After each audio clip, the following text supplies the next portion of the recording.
Souhaiteriez-vous qu'elle ne le soit plus? Que vous ne vous y prendriez pas autrement? L'énergie de la technocratie et de la finance nous enferme depuis 2 ans dans une équation dans laquelle la seule inconnue est aujourd'hui la question démocratique. Et il y a grande urgence, car les charognards ont le nez dans le vent et ils sont à l'affût, cultivant en permanence le climat de terreur pour anesthésier la population, nous maintenant dans une torpeur molle qui nous prive de notre capacité d'analyse et nous empêche de réagir dans la mesure adaptée à la situation. Qu'il s'agisse des super ultra néolibéraux ou des super ultra néofachos, ils sont de toute façon les pantins du grand capital et il est hors de question que nous soyons à leur service, que nous mettions notre avenir et celui de nos enfants entre leurs mains. On s'opposerait santé et valeurs fondamentales. Le vrai grand remplacement, c'est que nous devons urgemment nous réapproprier le pouvoir légitime qui nous revient de choisir ce qui est bon pour nous. Il y avait une motivation commune, une idée illégitime, que notre liberté de penser, de partager, échanger, débattre, agir et contrôler.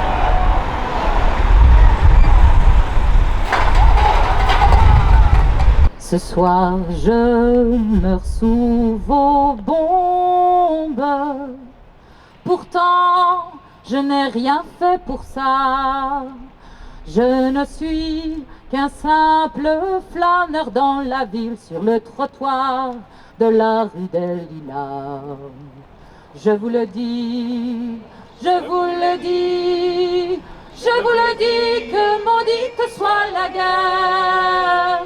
Maudits les chars, les fusils, les combats, je m'éteins dans la rue des Lilas.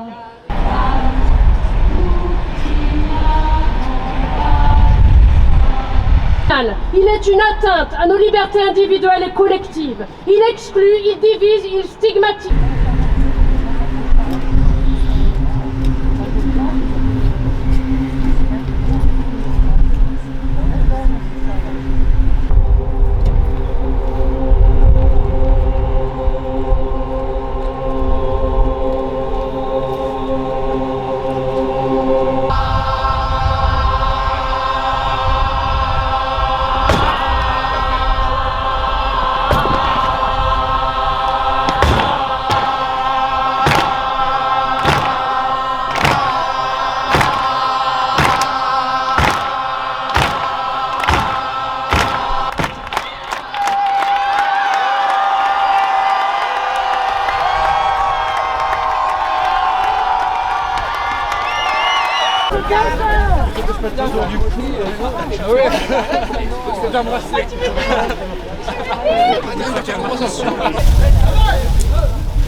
Allez!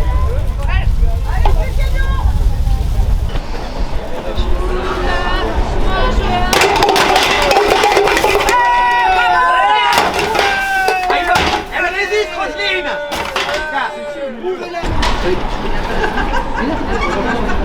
Oui, j'ai quand même.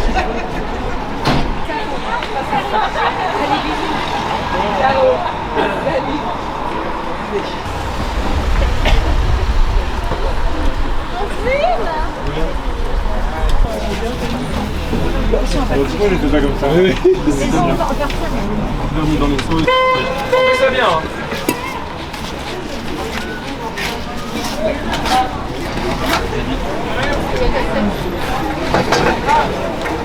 Attention en dessous. On fait bien droit. Hein. N'oubliez pas qu'on est polyvalent. On fait tout. Go. C'est le revoir.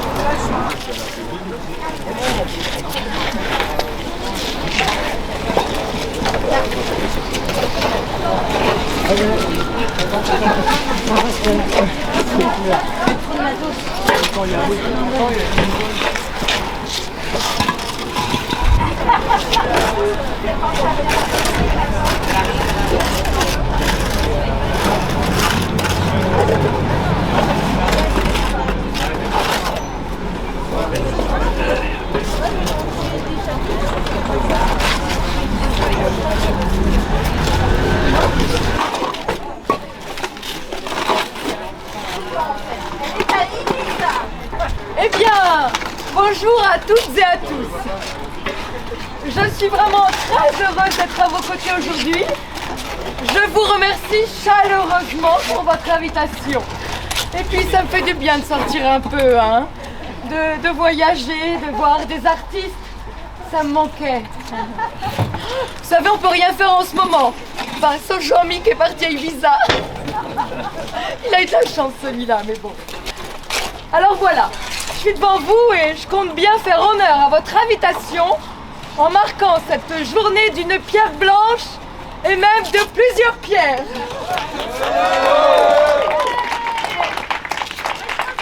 Oui, au grand mot, les grands remèdes. Bas les masques. Fini la langue de bois, fini les mesurettes, fini le manque d'ambition. Bravo! On va trancher dans le vif. Nous avons rappelé que les lieux de culture n'étaient pas des lieux dangereux.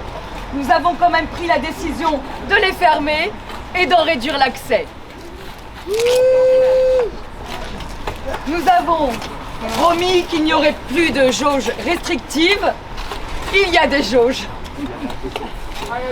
Nous avons affirmé qu'un pass sanitaire, bientôt vaccinal, ne saurait n'être en aucun cas un préalable à tout accès à la culture et à l'information. Nous contrôlons les populations. Nous avons dit que nous serions toujours à vos côtés, quoi qu'il en coûte. Bon, faut pas que ça coûte trop non plus. Alors on arrête l'année blanche au 1er janvier et l'activité partielle au 1er février. Et je vous parle pas des conséquences à long terme que nous étudions à peine.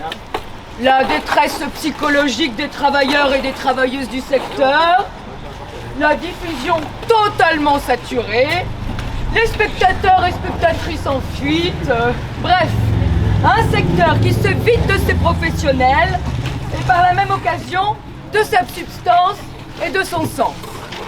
Voilà, n'oubliez pas, ma vie en rose, qui est actuellement disponible dans toutes les bonnes librairies françaises. Voilà, hein? Elles sont ouvertes. Voilà.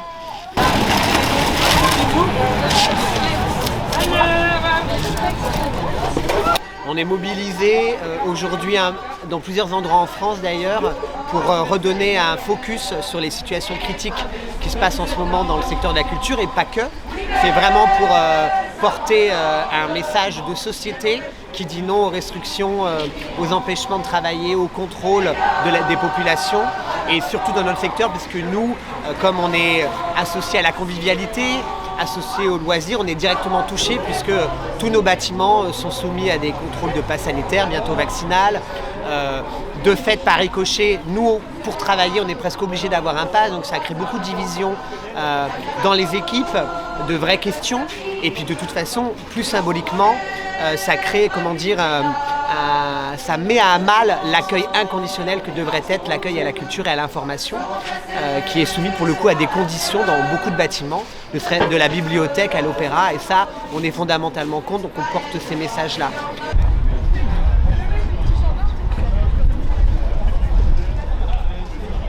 Et pourquoi aujourd'hui? Parce que symboliquement à Nantes, ça aurait dû être l'ouverture des Biennales internationales du spectacle, les BIS.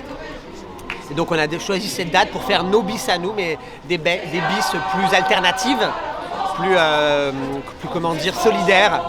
Voilà, donc on met ce focus-là parce que nous, en tant que secteur de la culture, on peut porter ces voix-là de société. Et puis,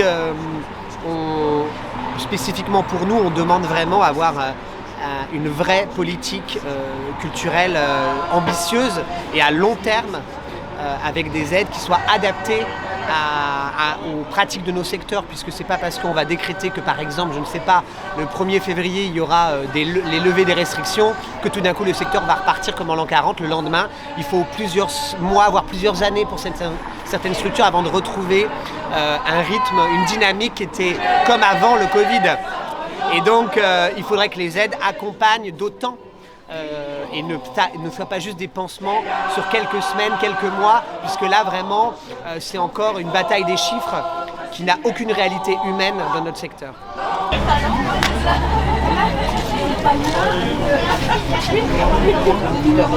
C'était déjà plus ou moins ce que vous demandiez à l'époque de l'occupation de Graslin. C'est toujours les mêmes revendications prolongées qui ont été portées pendant toutes les occupations à Graslin, en l'occurrence à Nantes, au printemps dernier, mais qui n'ont pas... Elles ont été juste, j'allais dire, prolongées. Encore une fois, on fait du pansement, on met des petites dates au 31 décembre, au 1er février, etc. Mais on n'a pas de vision globale où on se met à la table tous pour une politique ambitieuse, et la preuve en est. Là, dernièrement, il y a eu une tribune unitaire de tous les syndicats de notre secteur, notamment des syndicats employeurs. C'est bien dire qu'il y a vraiment de fortes inquiétudes. C'est assez historique d'ailleurs qu'on porte les choses tous ensemble pour dire que là, on veut maintenant les paroles pour dire on vous entend, on compatit, c'est gentil, mais on voudrait bien essayer de comprendre déjà quelles sont les justifications sociales, sanitaires, judiciaires, juridiques qui font qu'on nous empêche de travailler spécifiquement, parce qu'on n'a jamais d'explication précise, réelle, à part des avis sanitaires qui ne se basent sur aucun chiffre. Et puis on voudrait qu'on se mette à la table pour réfléchir sur 10 ans, 20 ans à une politique culturelle ambitieuse avec des vrais fonds. Parce que si on enlève tout l'argent qui a été mis pour soutenir les entreprises qui ont perdu des contrats, mais au même titre que n'importe quel secteur, si on retire ça, qui est là pour le coup des mesures économiques spécifiques, le budget de la culture, il n'a pas été augmenté, ou très peu. Donc on est toujours les parents pauvres des ministères avec une non-volonté de soutenir ces maisons-là. Donc c'est pour ça qu'on l'emmure, elle ne sert plus à rien. Territorialement, il n'y a pas de politique culturelle ambitieuse. C'est creux. C'est creux. De toute façon, ça fait des années, des dizaines d'années qu'on sait que certains gouvernements auraient voulu supprimer les ministères de la culture, les fusionner avec d'autres ministères. Là, ils n'auront plus qu'à appuyer sur le bouton. Parce qu'on détricote, au même titre qu'on détricote les retraites, la sécurité sociale, et il y aura plus qu'à dire, vous voyez, ça sert plus à rien, autant l'enlever. Voilà.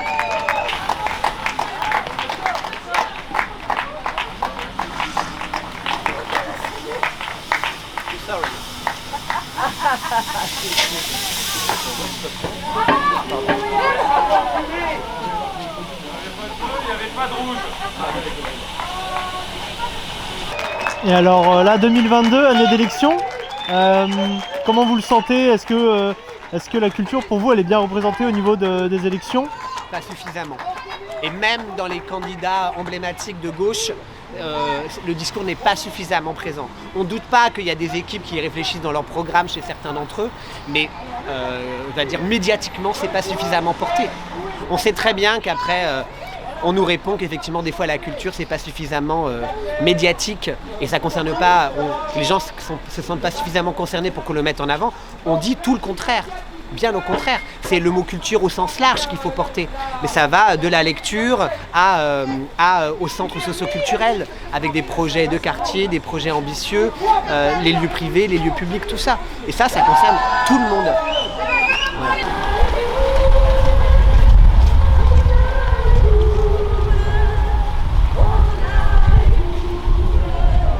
Un dernier mot peut-être?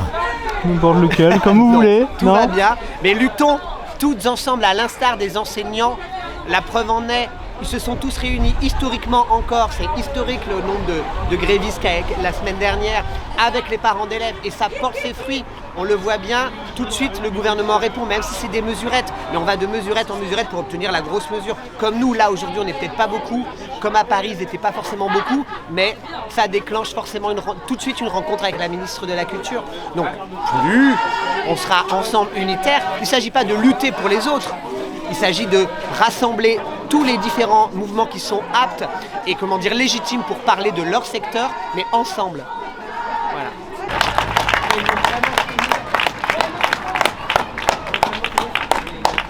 Il y a des problèmes de logement à cause de bâtiments publics vacants.